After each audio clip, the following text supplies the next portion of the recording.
Want to use secret conversations in Facebook Messenger? In this video, I will guide you step by step on how you can use it. The first thing you want to do is open up the Messenger app on your device. Now, when you tap on any conversation and then tap on the username, here you will not find the option of secret conversation.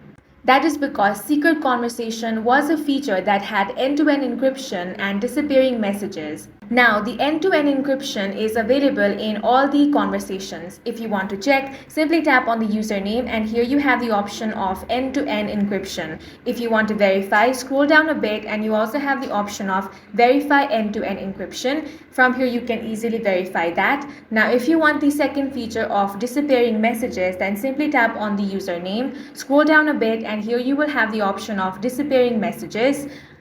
If you want to enable it, tap on 24 hours. Now messages will disappear after 24 hours. So you can use these two features instead of secret conversation. And that's all for this video. If you found it useful, make sure to hit the like button and subscribe for more videos like this.